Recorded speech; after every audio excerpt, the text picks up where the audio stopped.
नमस्कार, बिहार मिथिला न्यूज में आपका स्वागत है। मैं हूं मनोज। दरभंगा पहुंचेंगे जदयू के राष्ट्रीय अध्यक्ष।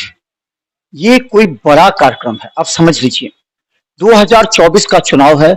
जदयू पूरे मिशन पर निकली है। उनका एक रथ यात्रा है जो कि नीतीश कुमार सभी जो विपक्षी दल हैं उसको एक लेकर के चल रहे हैं। कई राज्य के मुख्यमंत्री के साथ मिलकर उन्होंने वार्ता भी की है और राष्ट्रीय अध्यक्ष को छोड़ा के बिहार के अंदर जो 40 की सीट महागठबंधन की होगी उसे कैसे मजबूत किया जाए, इसी के तहत दरभंगा पहुंचेंगे ललन सिंह। हमारे साथ मोहम्मद अली असरफ फातमी है जो पूर्व केंद्रीय राज्य मंत्री है और अल्पसंख्यक के सबसे कद्दावर चेहरा है, जिससे लेकर के जब इन्होंने राष्ट्रीय जनता दल के बाद जब जदयू में शामिल हुआ था तो नीतीश कुमार ने कहा था एक बड़ा चेहरा अल्पसंख्यक का है जिसे अल्पसंख्यक वोट बैंक को अपनी तरफ आकर्षित करने में फायदा मिलेगी। आपका स्वागत। शुक्रिया बहुत बहुत आपका, थैंक यू। हमें याद है कि आपने एक कार्यक्रम किया था जब कॉलेज में अनंतपुर हायाघाट क्षेत्र में, उस समय नीतीश कुमार आए थे, बड़ा कार्यक्रम था। उन्होंने कहा था कि एक बड़ा चेहरा मोहम्मद अली असरफ फातमी का है। राष्ट्रीय जनता दल छोड़ करके आपने जदयू एक दांव लगाया था आपने एक, क्या लगता है कि कितना आपको राज्यसभा की बात कभी की जा रही है, कभी लोकसभा की बात की जा रही है, तो कितने आप संतुष्ट हैं इस दल में? देखिए, ऐसा है कि सिर्फ किसी पद पे, पोस्ट पे, लोकसभा, राज्यसभा, एमएलए, एमएलसी के लिए लोग राजनीति में नहीं रहता। तो पहले तो स्पष्ट रूप से समझ लीजिए कि सिर्फ वही लक्ष्य जिंदगी में नहीं है। हाँ, समाज में परिवर्तन हो, समाज में अच्छे काम हो, जो कहीं पिछड़ गए हैं उनको आगे लाया जाए, तो और देश उन्नति करे, आगे बढ़े, ये सारी चीजें हैं जो दिमाग में रहती हैं। हाँ, एक बात जरूर होती है कि अगर आप लोकसभा में पहुंच जाएंगे तो जो अपने सपने हैं आपके, उसको साकार करने में आपको मौका मिल जाता है, आप कुछ कर पाते हैं। तो उसके लिए एक टूल हो सकता है कि लोकसभा, राज्यसभा, एमएलए, एमएलसी या किसी भी बड़े पद पे आप जाते हैं तो उसका ये फायदा होता है। तो वो बात की चीज है, अभी तो पार्टी को मजबूत करना है और इस काम में नीतीश कुमार जी पूरे देश में घूम रहे हैं, अपने बारे में बता रहे हैं और साफ कह रहे हैं कि मैं प्रधानमंत्री का उम्मीदवार नहीं। लेकिन हमारे जैसे वर्कर, कार्यकर्ता जो लोग हैं, उनका ये मानना है कि अभी देश के अंदर मोदी जी का विकल्प अकेले नीतीश कुमार हो सकते हैं।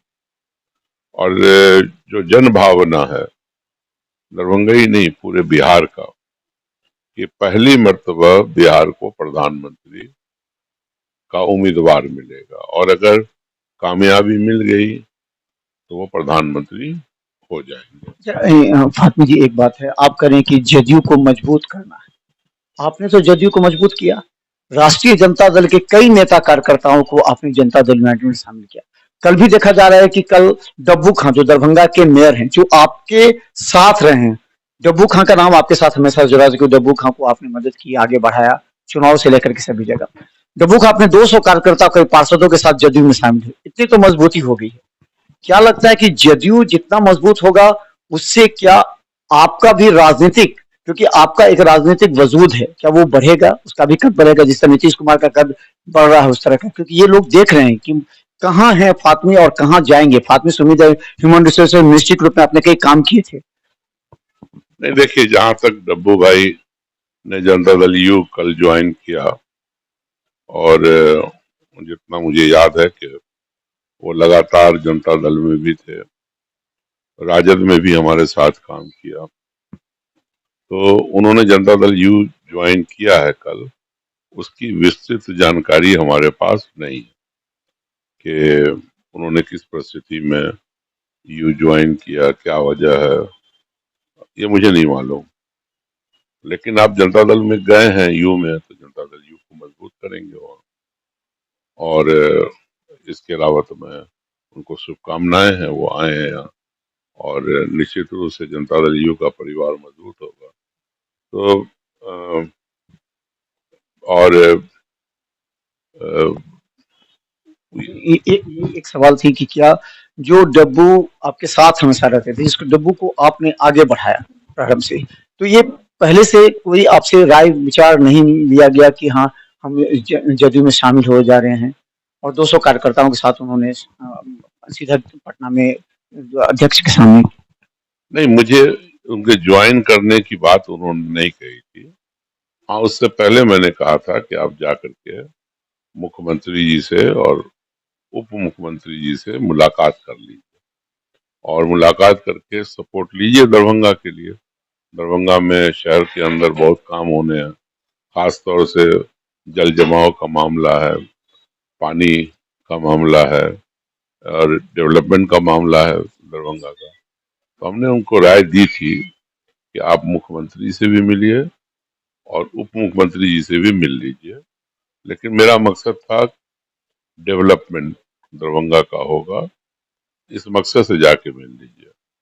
और कुछ प्रोजेक्ट भी मैंने उनसे चर्चा में लाया था। तो वो गए, जाकर के पहले वो उप मुख्यमंत्री जी से मिले और उस वक्त हमने नीतीश कुमार जी से भी कहा था कि वो मेयर आपसे मिलना चाहती हैं। और तो उन्होंने कहा नहीं फातमी साहब, अभी छोड़ दीजिए, हम किसी से नहीं मिल रहे हैं। हाँ, अकेले देखेंगे या फिर कभी हमको जरूरत महसूस हुई तो हम बुला करके उनसे मिल लेंगे। लेकिन जो घटना हुई, जो उन्होंने ज्वाइनिंग किया, इसके बारे में मुझे कोई जानकारी नहीं है, न उन्होंने मुझसे सलाह मशविरा किया या हमसे उन्होंने पूछा नहीं।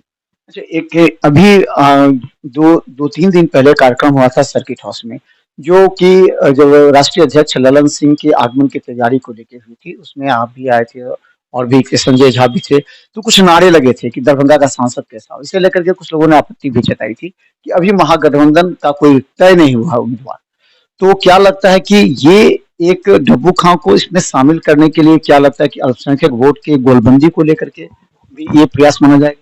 नहीं नहीं, देखो, अल्पसंख्यक कोई गोलबंदी किसी की होती नहीं है।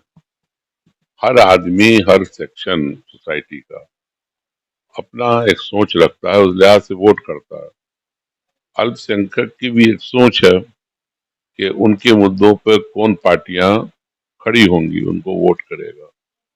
और अब जब सेकुलर पार्टी 7 पार्टियों का एक महागठबंधन है और वो एक लक्ष्य को लेकर चल रहा है कि हमें देश के अंदर परिवर्तन चाहिए, और जो प्रेजेंट गवर्नमेंट है न वो रोजगार दे रही है, न नौकरी दे रही है, न महंगाई पे रोक लग रहा है, और समाज के अंदर कटुता बढ़ रही है, आपस में दूरियां पैदा हो रही हैं, हमारी सरहदें मजबूत नहीं है।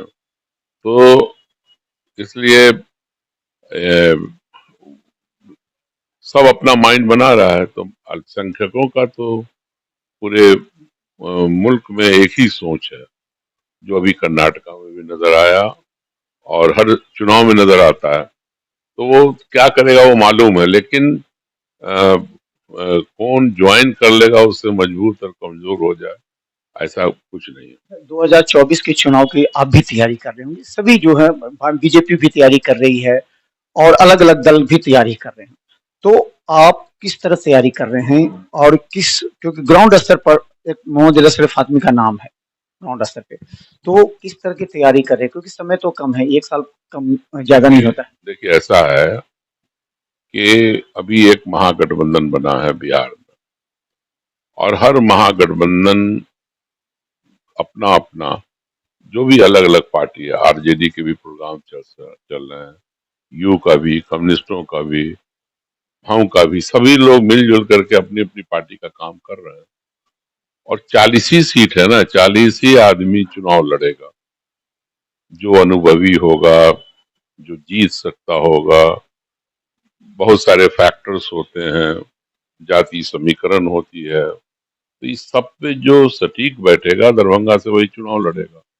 उस दिन जो मीटिंग हो रही थी जिसका जिक्र किया आपने, उसमें कुछ लोग नारा लगा रहे थे, तो उस पे बहुत लोगों ने आपत्ति किया। मैंने भी कहा इसकी जरूरत नहीं, क्योंकि जब 7 पार्टियां बैठेंगी, पहले तो ये फैसला करेंगे कि कौन सी सीट किसको गई। अब दरभंगा की सीट किसको जाएगी नहीं मालूम, आरजेडी लेगी कि यू लेगी कि कांग्रेस लेगी कि कम्युनिस्ट पार्टी लेगी कि हम लेगी, किसी को नहीं मालूम। तो पहले तो वो बैठ के टिकट का ताना बाना बुनेंगे, कौन सीट पे कौन लड़ेगा, कितना लड़ेगा। ये भी है ना, अब जब वो फैसला हो जाएगा फिर उम्मीदवारों की खोज होगी। हर पार्टी को दे दिया है, भाई आप इतने पे लड़िएगा, आप इतने पे लड़िएगा, फला फला सीट आपको दिया गया, फला फला सीट आपको दिया गया। तो जब अभी उसका फैसला हुआ ही नहीं, तो मैं अपने आप को उम्मीदवार पेश कर दूं कि दरभंगा का एमपी कैसा हो, फातमी साहब जैसा हो, ये गलत है। मैं उस चीज को बेसिकली गलत मानता हूं, और मेरा मानना है कि आप काम कीजिए। मैंने उसमें उसमें ये भी कहा था मैंने कि मैं किसी मस्जिद का इमाम नहीं हूं और ना किसी मंदिर का पुजारी हूं। मैं एक सियासी आदमी हूं। हमारे एम में रहता है कि हमको चुनाव लड़ना चाहिए, इसलिए कि आम आदमी हमें